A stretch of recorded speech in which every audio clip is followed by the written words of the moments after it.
Gentleman. Bagalkot ಮತ್ತು Davanagere by election ಈಗ ರಾಜ್ಯ ರಾಜಕೀಯದ ಕೇಂದ್ರ ಬಿಂದುವಾಗಿವೆ. ಒಂದು ಕಡೆ ಒಳಪಕ್ಷದ ಗಲಾಟೆ, ಮತ್ತೊಂದು ಕಡೆ ಅಭಿವೃದ್ಧಿ ಮತ್ತು ಗ್ಯಾರಂಟಿ ರಾಜಕೀಯ. ಎರಡೂ ಕ್ಷೇತ್ರಗಳಲ್ಲಿ ವಿಭಿನ್ನ ಸಮೀಕರಣಗಳು ಕಾಣಿಸ್ತಾ ಇವೆ. ಮತದಾರರ ಅಂತಿಮ ನಿರ್ಧಾರ ಯಾವ ಪಕ್ಷದ ಭವಿಷ್ಯವನ್ನ ಬದಲಾಯಿಸುತ್ತೆ, ಜೊತೆಗೆ ಸದ್ಯದ ಪರಿಸ್ಥಿತಿಗಳು ಹೇಗಿದೆ ಅನ್ನೋದೇ ಇವತ್ತಿನ ಫೋಕಸ್ ಪವರ್ನ ಚರ್ಚೆ. ನಾನು ಪವಿತ್ರ. ಇದರ ಬಗ್ಗೆ ಹೆಚ್ಚಿನ ಮಾಹಿತಿಯನ್ನ ಕೊಡ್ತಾರೆ ನಮ್ಮ ಚಾನೆಲ್ನ ಮುಖ್ಯಸ್ಥರಾದಂತಹ ಹೇಮಂತ್ ಅವರು. ಸರ್ ನಮಸ್ತೆ. Hi sir. ಎಸ್ ಸರ್, ಇವತ್ತು ಜಮೀರ್ ದಾವಣಗೆರೆ ಅಖಾಡಕ್ಕೆ ಇಳಿದಿದ್ದಾರೆ. ಏನಾದ್ರೂ ಬದಲಾವಣೆ ಆಗ್ಬೋದಾ ಸರ್? ಅಂದ್ರೆ ದಾವಣಗೆರೆ ಅಖಾಡಕ್ಕೆ ಜಮೀರ್ ಖಾನ್ ಇಳಿದಿರೋದು ಅಂದ್ರೆ ಈ ಬದಲಾವಣೆ ಅಂದ್ರೇನು? ಕಾಂಗ್ರೆಸ್ ಗೆಲ್ತಿತ್ತು ಅದು ಸೋತ್ ಬಿಡುತ್ತೆ ಅಂತನಾ? ಅದೇ ಸರ್, ಅಲ್ಪಸಂಖ್ಯಾತರು ಮುನಿಸ್ಕೊಂಡಿದ್ರಲ್ಲ, ಅವರ ಓಟ್ನ ತರೋಲ್ಲಿ ಜಮೀರ್ ಖಾನ್. ಏನ್ ಗೊತ್ತಾ ಪವಿತ್ರ, ಈ ಅಲ್ಪಸಂಖ್ಯಾತರು ಮುನಿಸ್ಕೊಳ್ಳಕ್ಕೆ ಮೊದಲನೇ ಕಾರಣನೇ ಜಮೀರ್ ಅಹಮದ್ ಖಾನ್. ಚುನಾವಣೆ ಘೋಷಣೆಗೂ ಮೊದಲು ದಾವಣಗೆರೆಗೆ ವಾರಕ್ಕೊಮ್ಮೆ ಹೋಗ್ತಿದ್ರು. ಹೋದಾಗ ಒಮ್ಮೆ ಪ್ರೆಸ್ ಮೀಟ್ ಮಾಡ್ತಿದ್ರು. ಪ್ರೆಸ್ ಮೀಟ್ ಅಲ್ಲಿ ನಮ್ಮ ಜನಸಂಖ್ಯೆ 80,000 ಇದೆ, ನಮ್ಮವ್ರಿಗೆ ಟಿಕೆಟ್ ಕೊಡ್ಬೇಕು ಅಂತಿದ್ರು. ಆ ದಾವಣಗೆರೆಯಲ್ಲಿ ಈ ಅಲ್ಪಸಂಖ್ಯಾತರನ್ನ ಎತ್ತಿ ಕಟ್ಟಿದೆ ಜಮೀರ್ ಅಹಮದ್ ಫಸ್ಟಿಗೆ. ಯಾವಾಗ ಮಲ್ಲಿಕಾರ್ಜುನ್ ಸ್ವಲ್ಪ ಸಿಡಿದ್ ನಿಂತ್ರು, ಅವನೇ ಅವ್ರು ಇಲ್ಲಿ ಬಂದು ಮಾತಾಡಕ್ಕೆ ಅಂತ ಹೇಳಿದ್ರಲ್ಲ, ಆ ಹೇಳಿದ್ಮೇಲೆ ಇವ್ರು ಸೈಲೆಂಟ್ ಆದ್ರು. ಅವ್ರು ಹೇಳಿಲ್ಲ ಅಂದ್ರೆ ಇವ್ರು ಸೈಲೆಂಟ್ ಆಗ್ತಿರ್ಲಿಲ್ಲ. ಓಕೆ, ಹಂಗಾಗಿ ಜಮೀರ್ ಅಲ್ಲಿ ಹೋಗ್ಲಿಲ್ಲ. ಮಲ್ಲಿಕಾರ್ಜುನ್ ಹೇಳಿದ್ರು ಅವ್ರೇನ್ ಬರೋ ಅವಶ್ಯಕತೆ ಇಲ್ಲ ಬಿಡ್ರಿ, ನಾವು ಗೆಲ್ಲಿಸ್ಕತೆ ಗೊತ್ತಿದೆ ಅಂತ. ಬಟ್ ಇವತ್ತು ಎಂಟ್ರಿ ಆಗ್ತಿದಾರಂತೆ. ಇವತ್ತು ಎಂಟ್ರಿ ಆಗ್ತಿರೋದ್ರಿಂದ ನಾವು ಎಕ್ಸ್ಪೆಕ್ಟ್ ಮಾಡ್ಬೋದು ಎರಡು ರೀತಿ. ಮೊದಲನೇದು ಏನಂದ್ರೆ, ಜಮೀರ್ ಎಂಟ್ರಿ ಆಗಿ ಪಕ್ಷದ ನಿಷ್ಠೆ ಇದೆ, ಬಿಜೆಪಿ ಗೆಲ್ಬಾರ್ದು ಅಂತ ಕಾಂಗ್ರೆಸ್ ಪರವಾಗಿ ಕೆಲಸ ಮಾಡ್ತಾರ ಅನ್ನೋಂಥದ್ದು ಒಂದು. ಇನ್ನೊಂದು, ನೋಡೋಣ ನಾನು ಇಲ್ದಂಗೆ ಹೆಂಗೆ ಮಲ್ಲಣ್ಣ ಮಗನ್ ಗೆಲ್ಸ್ಕತಾನೆ ನೋಡ್ಬಿಡೋಣ ಅಂತ ಹೇಳ್ಬಿಟ್ಟು ಏನಾದ್ರೂ ಉಲ್ಟಾ ಹೊಡಿಬಹುದು. ಎರಡೂ ರೀತಿ ಸಾಧ್ಯತೆಗಳಿದಾವೆ. ಆದ್ರೆ ರಾಜಕಾರಣದಲ್ಲಿ ಹಿಂಗೆ ಮಾಡ್ತಾರೆ ರಾಜಕಾರಣಿಗಳಂತ ಹೇಳಕ್ಕಾಗಲ್ಲ. ಅದು ಕೊನೆ ಕ್ಷಣ ಅವರಿಗೆ ಯಾವ ರೀತಿ ಲಾಭ, ಅವರ ಪ್ರತಿಷ್ಠೆಗೆ ಯಾವ ರೀತಿ ಇಂಬು ಕೊಡುತ್ತೆ ಅನ್ನೋದ್ರ ಮೇಲೆ ತೀರ್ಮಾನಗಳು ನಿಂತಿರ್ತವೆ. ಪವಿತ್ರ ಸರ್, ಮಲ್ಲಿಕಾರ್ಜುನ್ ಏನಿದ್ದಾರೆ, ಇವರು ಜಮೀರ್ ಅಹಮದ್ ನ ಅದೇ ನೀವೇ ಹೇಳ್ದಂಗೆ ಅವ್ರೇನ್ ಬಂದ್ ಅಂದ್ರೆ ಕ್ಷೇತ್ರದಲ್ಲಿ ವಿನ್ ಆಗೋದು ಅಂದ್ರೆ ವಿನ್ ಮಾಡ್ಸೋದು ಅನ್ನೋ ತರದೆಲ್ಲ ಮಾತಾಡಿದ್ರು. ಬಟ್ ಇವತ್ತು ಒಂದು ವಿಭಿನ್ನ ಬೆಳವಣಿಗೆ, ಅವ್ರ ಮನೆಗೆ ಊಟಕ್ಕೆ ಹೋಗ್ತಿದ್ದಾರೆ. ಏನಂದ್ರೆ, ಈ ರಾಜಕಾರಣದಲ್ಲಿ ಹೆಂಗಾಗುತ್ತೆ ಗೊತ್ತಾ, ಅವ್ರು ಗೆಲ್ಲಬೇಕು, ಕಾರ್ಯವಾಶಿ ಕತ್ತಿ ಕಾಲು ಹಿಡಿಯೋದು ಅಂತಾರಲ್ಲ, ಹಂಗೆ ಈ ರಾಜಕಾರಣಿಗಳು ಹಂಗೆ. ಅವ್ರಿಗೆ ಏನಾದ್ರೂ ಚುನಾವಣೆಯಲ್ಲಿ ಗೆಲ್ಲೋದು ಮಾತ್ರ ಪ್ರಮುಖವಾಗಿರುತ್ತೆ. ಆ ಚುನಾವಣೆಯನ್ನ ಗೆಲ್ಲಿಕ್ಕೆ ಏನ್ ಬೇಕಾದ್ರೂ ಮಾಡ್ಬಿಡ್ತಾರೆ. ಜನರು ಸಿಕ್ಕಂದ್ರೆ ಓಡೋಗಿ ನಮಸ್ಕಾರ ತರ ಕಾಲ್ ಬಿಡ್ತಾರೆ, ಅವರೆಲ್ಲೋ ಇದು ಕರೆದು ಮಾತಾಡಿಸ್ತಾರೆ, ಏನೇನೋ ಗಿಮಿಕ್ ಮಾಡ್ತಾರೆ. ಅಲ್ಲ ಸರ್, ಈ ಒಂದ್ ಸಡನ್ ಬದಲಾವಣೆ ಯಾಕೆ? ಅದೇ ಅವ್ರಿಗೆ ಯಾಕಂದ್ರೆ ಈಗ ಸ್ವಲ್ಪ ಗೆಲ್ಲುವ ಕಷ್ಟ ಅನ್ನೋ ತರದೇನೋ ಇನ್ಫಾರ್ಮೇಶನ್ ಬಂದಿರುತ್ತೆ. ಹಂಗಾಗಿ ಈ ಗಿಮಿಕ್, ಅಥವಾ ಹೈಕಮಾಂಡ್ ಏನಾದ್ರು ಇಲ್ಲ ನೀನು ಹೋಗ್ಲೇಬೇಕು ನೀವು ಆ ತರ ಏನಿರಲ್ಲ ಪವಿತ್ರ. ಹೈಕಮಾಂಡ್ ಕೂಡ ಕೆಲವೊಂದು ರಿಪೋರ್ಟ್ಗಳು ಇರ್ತವೆ. ಓಕೆ, ಇಲ್ಲಿ ಈ ಕ್ಷೇತ್ರಕ್ಕೆ ಜಮೀರ್ ಅಹಮದ್ ಖಾನ್ ಬಂದ್ರೆ ಗೆಲ್ಬಹುದು, ಕೇರಳಕ್ಕೆ ಸಿದ್ದರಾಮಯ್ಯ ಹೋದ್ರೆ ಗೆಲ್ಬಹುದು, ಈ ತರದಿರುತ್ತೆ. ಹಂಗಿದ್ರೆ ಮಾತ್ರ ಕಳ್ಸುತ್ತೆ. ಬಟ್ ಇಲ್ಲಿ ಏನಂದ್ರೆ, ಈ ರಾಜ್ಯ ನಾಯಕರು ಈಗ ಸ್ವಲ್ಪ ಯಾಕೋ ಇವ್ರದ್ದು ಗೆಲುವಿನ ಪ್ರಮಾಣ ಕಡಿಮೆ ಅನ್ನೋ ರಿಪೋರ್ಟ್ಗಳು ಅನ್ನೋದನ್ನ ನೀವು ನೋಡಿದ್ವಿ. ಹಂಗಾಗಿ ಏನೋ ಕರ್ಕೊಂಬಂದು ಏನೇನ್ ಡ್ಯಾಮೇಜ್ ಆಗಿದೆಯಲ್ಲ ಅದನ್ನ ಕಂಟ್ರೋಲ್ ಮಾಡ್ಕೊಳ್ಳೋಣ ಅನ್ನೋದೊಂದು ಇಂಟೆನ್ಷನ್ ಇರ್ಬೋದು. ಎಸ್ ಸರ್, ಈಗ ದಾವಣಗೆರೆ ಆಯ್ತು, ನೆಕ್ಸ್ಟ್ ದಾವಣಗೆರೆ ವಿಷಯಕ್ಕೆ ಬರೋಣ. ಬಟ್ ಬಾಗಲಕೋಟೆಯಲ್ಲಿ ಮಾಜಿ ಮುಖ್ಯಮಂತ್ರಿಗಳು ಇವತ್ತು ಪ್ರಚಾರವನ್ನು ನಡೆಸ್ತಾ ಇದ್ದಾರೆ. ಅದ್ರ ವಿಶೇಷವಾಗಿ ಬಾಗಲಕೋಟೆಯಲ್ಲಿ ಏನಾಗಿದೆ ಅಂದ್ರೆ ಪವಿತ್ರ, ಬಾಗಲಕೋಟೆಯಲ್ಲಿ ಈಗ ಕುಮಾರಣ್ಣ ಎಂಟ್ರಿ ಆಗಿದ್ದಾರೆ. ಓಕೆ, ಕುಮಾರಣ್ಣನ ಬಿಜೆಪಿ ಕನ್ಸಿಡರೇ ಮಾಡಿರ್ಲಿಲ್ಲ. ಯಾಕಂದ್ರೆ ಮೈತ್ರಿ ಪಕ್ಷದ ಅಭ್ಯರ್ಥಿ ಅಂತ ಅಂದಾಗ ಮೈತ್ರಿ ಧರ್ಮ ಅನ್ನೋದೊಂದಿರುತ್ತೆ. ಮೈತ್ರಿ ಪಕ್ಷದ ಅಭ್ಯರ್ಥಿ ಘೋಷಣೆ ಮಾಡ್ಬೇಕು ಅಂತ ಅಂದಾಗ, ಅಭ್ಯರ್ಥಿಗಳನ್ನ ಆಯ್ಕೆ ಮಾಡ್ಬೇಕು ಅಂದಾಗ ಮೈತ್ರಿ ಪಕ್ಷದ ನಾಯಕರು ಕೂತ್ಕೊಳ್ಬೇಕು, ಚರ್ಚೆ ಮಾಡ್ಬೇಕು, ಯಾವ ರೀತಿ ಅಭ್ಯರ್ಥಿಯನ್ನ ಕಣಕ್ಕಿಳಿಸಿದ್ರೆ ನಮ್ಗೆ ಗೆಲುವು ಸಿಗುತ್ತೆ. ಎರಡೂ ಪಕ್ಷಗಳ ಅಭ್ಯರ್ಥಿ ಅವರು, ಬಿಜೆಪಿ ಅಭ್ಯರ್ಥಿ ಅಂತ ಮಾತ್ರ ಹೇಳಕ್ಕಾಗಲ್ಲ, ಎರಡೂ ಪಕ್ಷಗಳ ಅಭ್ಯರ್ಥಿ. ಆದ್ರೆ ಇಲ್ಲಿವರೆಗೂ ಅವರು ಮೈತ್ರಿ ಧರ್ಮವನ್ನ ಪಾಲಿಸಿರ್ಲಿಲ್ಲ ಬಿಜೆಪಿ. ಬಟ್ ಇವಾಗ ಕುಮಾರಣ್ಣನಿಗೂ ಇದು ಒಂದ್ ರೀತಿ ಏನಂದ್ರೆ ನುಂಗ್ಲಾರ್ದ ಬಿಸಿ ತುಪ್ಪ ತರ. ಯಾಕೆ ಅಂತ ಕೇಳಕ್ಕಾಗಲ್ಲ, ಯಾಕಂದ್ರೆ ಕೇಂದ್ರದಲ್ಲಿ 2 ಸೀಟ್ ಗೆದ್ರು ಕೂಡ ಒಳ್ಳೆ ಮಂತ್ರಿ ಸ್ಥಾನ ಕೊಟ್ಟಿದ್ದಾರೆ.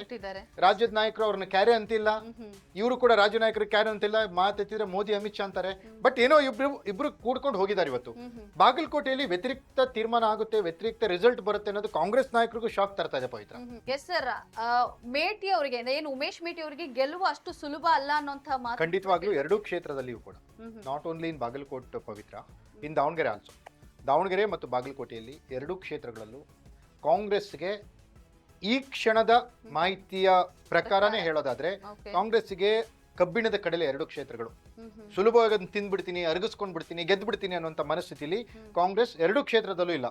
ಬಾಗಲಕೋಟೆಯಲ್ಲೂ ಇಲ್ಲ, ದಾವಣಗೆರೆಯಲ್ಲೂ ಇಲ್ಲ. ಬಿಜೆಪಿ ಪ್ರಬಲ ಪೈಪೋಟಿ ಕೊಡ್ತಾ ಇದೆ. ಆದ್ರೆ ಇದು ಬಿಜೆಪಿಯ ಶಕ್ತಿನೋ ಅಥವಾ ಕಾಂಗ್ರೆಸ್ ಇರುವಂತ ಶಕ್ತಿಯನ್ನು ಕಳ್ಕೊಂಡಿರೋದು ಗೊತ್ತಿಲ್ಲ.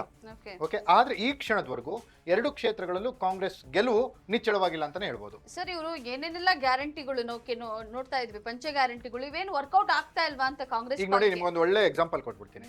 ಲೈಕ್ ನಾವು ದೇವಸ್ಥಾನಕ್ಕೆ ಹೋಗ್ತೀವಿ, ಕ್ಯೂನಲ್ಲಿ ನಿಂತು ದೇವರಿಗೆ ಕಾಣಿಕೆ ಕೊಡ್ತೀವಿ, ಹರಕೆ ಕೊಡ್ತೀವಿ, ದೇವರದ್ದು ನೋಡ್ತಾನೆ, ನಮ್ಗೆ ಆಶೀರ್ವಾದ ಮಾಡ್ತಾನೆ ಅನ್ನೋದು ನಮ್ಮ ಮನಸ್ಸಿನಲ್ಲಿ ಇರುತ್ತೆ. ನಾವು ಕಾಣಿಕೆ ಕೊಟ್ಟಿದ್ದನ್ನ ನೋಡುವಂಥ ದೇವರು ನಾವೇನಾದ್ರೂ ಕೆಟ್ಟ ಕೆಲಸ ಮಾಡಿರೋದನ್ನ ನೋಡ್ತಾನೋ ನೋಡಲ್ವಾ? ಅಲ್ಲೇನೋ 1 ಲಕ್ಷ ಹೋಗ್ಬಿಟ್ಟು ತಿರುಪತಿ ತಿಮ್ಮಪ್ಪ ನುಂಡಿಗೆ ಹಾಕ್ಬಿಟ್ಟು ಇಲ್ಲಿ 10 ಲಕ್ಷ ನಾವು ಅವನಿಗೂ ಧೋಖ ಮಾಡ್ಬಿಟ್ರೆ ಅದು ನೋಡಲ್ವಾ ದೇವರು? ಇದು ಕೂಡ ರಾಜಕಾರಣಿಗಳ ಪರಿಸ್ಥಿತಿ ಹಿಂಗೈತೆ.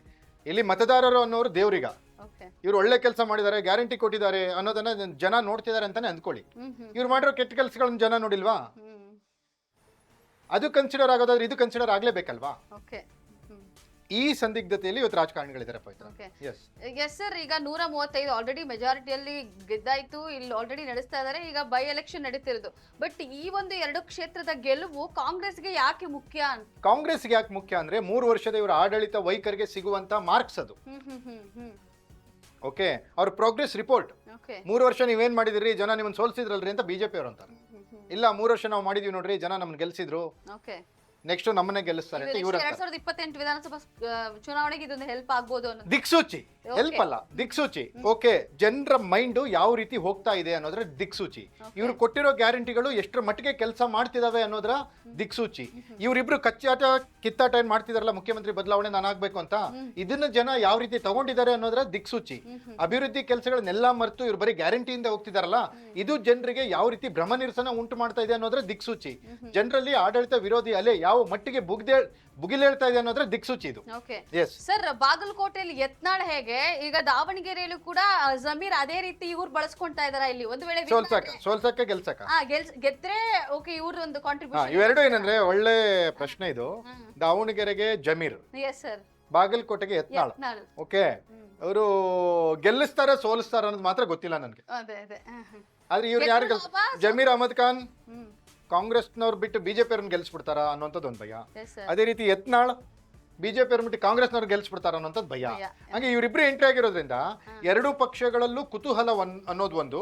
ಆಮೇಲೆ ಅವ್ರಿಬ್ರು ಯಾರ್ಯಾರು ವಿರೋಧ ಮಾಡ್ತಾರಲ್ಲ ಅವ್ರಿಗೆ ಪಾಠ ಕಲಿಸ್ತಾರ ಅನ್ನೋದನ್ನ ಕಾದ್ ನೋಡ್ಬೇಕಾಗಿದೆ. ಅಲ್ಲ ಸರ್, ಇನ್ ಕೊನೆಯದಾಗಿ ಅಂದ್ರೆ ಸದ್ಯಕ್ಕೆ ಕಾಂಗ್ರೆಸ್ ಗೆಲ್ಲುವಂತಹ ಸಾಧ್ಯತೆ ಕಡಿಮೆ ಇದೆ ಅನ್ನೋ ರಿಪೋರ್ಟ್ಗಳು ಈಗಾಗಲೇ ಬರ್ತಾ ಇದೆ. ಹೌದು, ಆದ್ರೂ ಕೂಡ ಏನಿದ್ದಾರೆ DCM ಅಂಡ್ CM ಕೇರಳದಲ್ಲಿ ಹೋಗಿ ಪ್ರಚಾರ ನಡೆಸ್ತಿರೋದು ಇದೆಷ್ಟು ನೋಡಿ ಮೇಡಮ್. ಒಂದು ದುರಂತ ಏನ್ ಗೊತ್ತಾ, 135 ಸ್ಥಾನಗಳನ್ನ ಗೆದ್ದು ಅಧಿಕಾರಕ್ಕೆ ಬಂದಂತ ಕಾಂಗ್ರೆಸ್ ಪಕ್ಷ 2 ಬೈ ಎಲೆಕ್ಷನ್ ಅಂದ್ರೆ ಒಂದು ದಾವಣಗೆರೆ, ಒಂದು ಬಾಗಲಕೋಟೆ, 10 ದಿನ ಅವ್ರಿಬ್ರು ಅಲ್ಲಿ ಟೂರ್ ಪ್ಲಾನ್ ಹಾಕತ್ತಾರೆ ಅಂದ್ರೆ ಇದಕ್ಕಿಂತ ಇವರಿಗೆ ಅವಮಾನಕರ ಸಂಗತಿ ಮತ್ತೊಂದಿದೆಯಾ? ಇವ್ರು ಮಾಡಿರೋ ಕೆಲಸಗಳು, ಇವ್ರು ಕೊಟ್ಟಿರೋ ಗ್ಯಾರಂಟಿಗಳು, ಇವ್ರ ಸರ್ಕಾರ ಅಷ್ಟು ಜನಪರವಾಗಿದ್ರೆ, ಜನಪ್ರಿಯವಾಗಿದ್ರೆ ಯಾಕೆ ಜನ ಇವ್ರಿಗೆ ಓಟ್ ಹಾಕಲ್ಲ? 2ರಲ್ಲೂ ಕಾಂಗ್ರೆಸ್ MLA ಇದ್ದಿದ್ದಲ್ವಾ? 2 ಬೇರೆ ಪಕ್ಷದ MLAಗಳಲ್ಲ, 2 ಕಾಂಗ್ರೆಸ್ MLAಗಳೇ. 2 ಇವರು ಹೆಂಗೆ ಅಂದ್ರೆ ಒಂಥರ ಭದ್ರಕೋಟೆ ಅನ್ನೋ ತರ. ದಾವಣಗೆರೆ ಅಂತೂ 30 ವರ್ಷದ ಭದ್ರಕೋಟೆ ಇವರಿಗೆ. ಯಾಕೆ ಭಯ ಇವರಿಗೆ? ಅವರ ಭಯನೇ ಹೇಳುತ್ತೆ ಅವರಿಗೆ ಇಲ್ಲಿ ಗೆಲುವಷ್ಟು ಸುಲಭ ಅಲ್ಲ ಅನ್ನುವಂಥದ್ದು. ಹೈಕಮಾಂಡ್ ಉಗ್ದಿರುತ್ತೆ, ಅಲ್ಲಿ ಕುತ್ಕೊಂಡು ಏನ್ ಮಾಡ್ತಿದಾರೆ, ಬನ್ನಿ ಕೇರಳಕ್ಕಂತೆ, ಹಂಗಾಗಿ ಕೇರಳಕ್ಕೆ ಹೋಗಿರ್ತಾರೆ. Okay sir, thank you sir. Thank you Pavitra, thank you.